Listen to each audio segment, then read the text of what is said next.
It's been it's been like 3 weeks. This is episode 17, I think, right? I think it's 17. Um, Superhero with a Cane podcast. Once again, thank you to MS for MS for your support and your help. I wouldn't be able to do this podcast without you guys. And thank you, Sam Greenberg. Um, so this week's going to be kind of a mixed bag. I last Saturday I went adaptive surfing, which is where they put you on the surfboard. There are tons of volunteers. It was through Project Beachhead is the name of the organization that does this, and TheraFit Rehab is my or go to therapy, and they all volunteered to work with Project Beachhead. So that way people with disability can go surfing.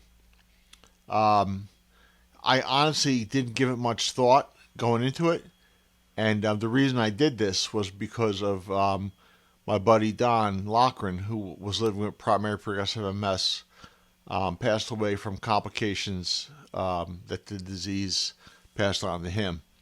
And he used to love adaptive surfing. He would go a few times a summer. He had been able to do it in recent years because his disease had progressed quite a bit. But it was, you know what? I'm glad I did it. It was exciting, and it was new. And for me, um, I wish I had a wetsuit on. The wetsuit that Therafit tried to hook me up with a wetsuit, and it was just too small.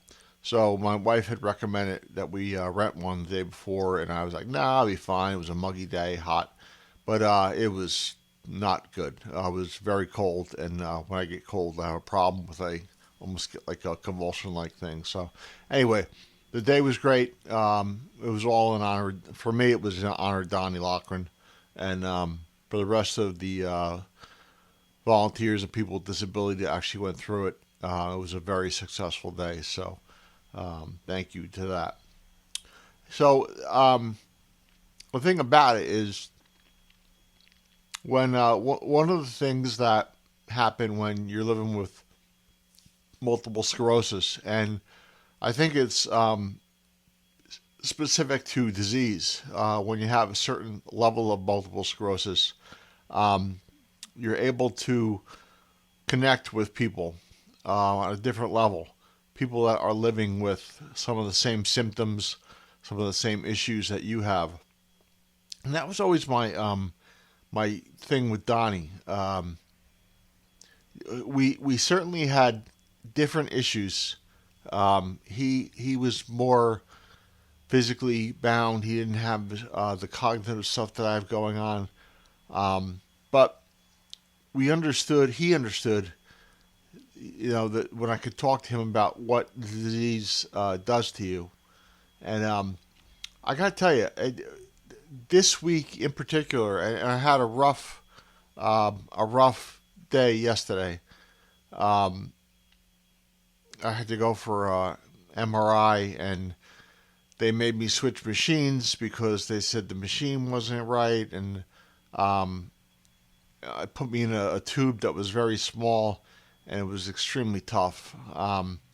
And something that the experience I went through yesterday is something that I would have come home and been able to call Donnie up, and we would talk and bullshit and make fun of.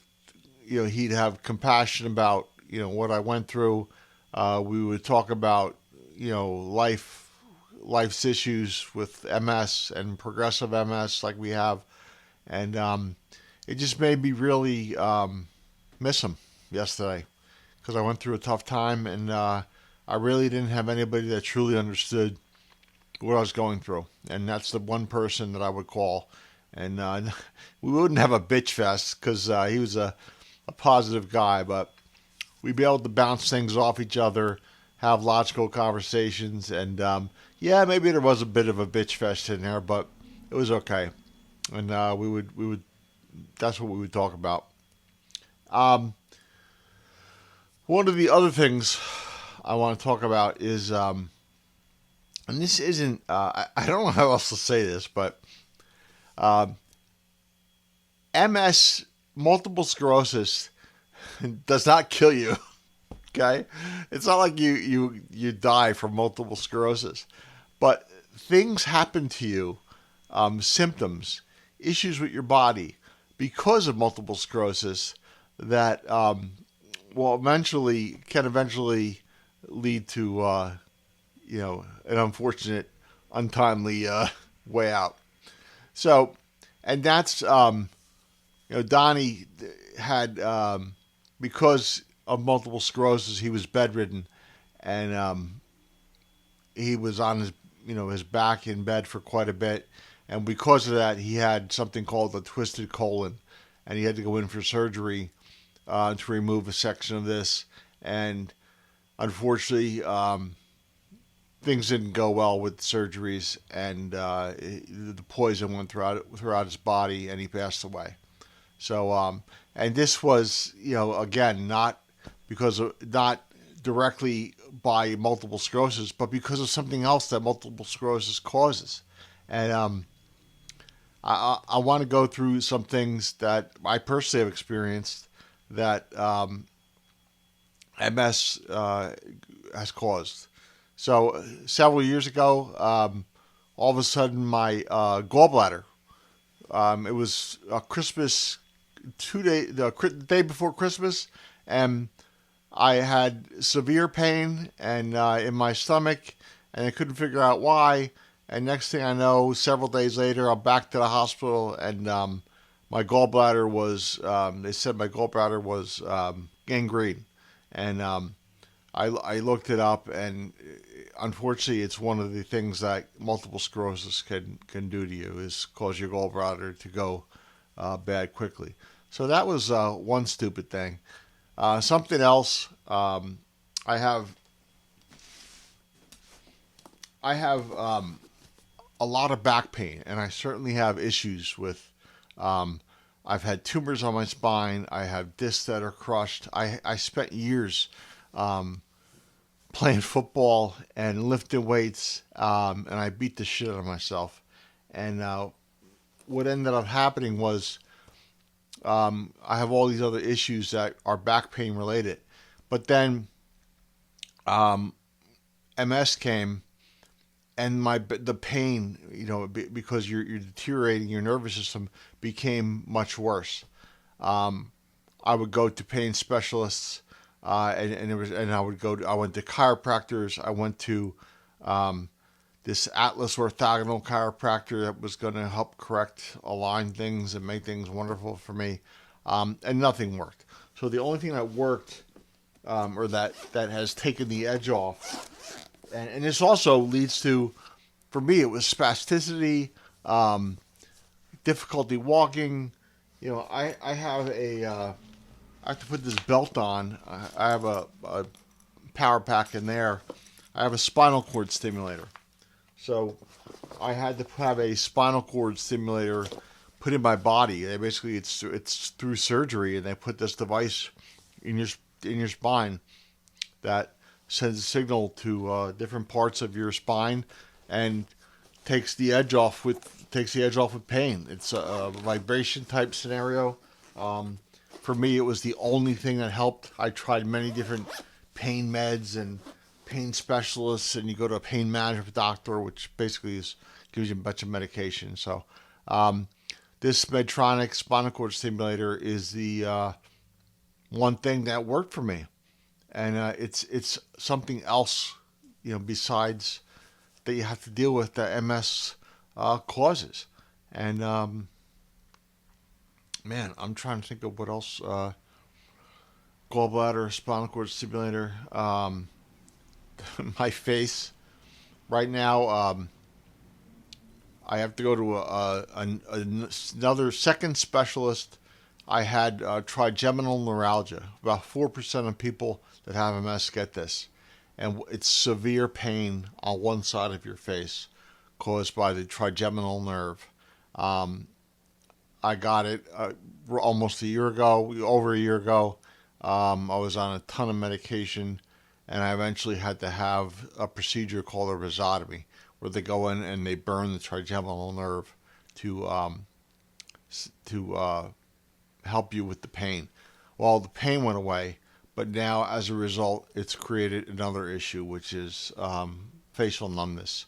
The inside of my mouth is dead. My tongue goes dead. My eye socket goes dead. As the day goes on, it gets worse. When I eat, it triggers it and it makes it worse. So I'm going to go to a specialist and see if there's some. I've talked to my doctor over and over and over again. My neurologist for the MS, my neurologist for trigeminal neuralgia, and their answer is give it time, it'll go away. Well, it hasn't. Things have gotten worse. So I'm going to go see another specialist. Again, something that's stupid.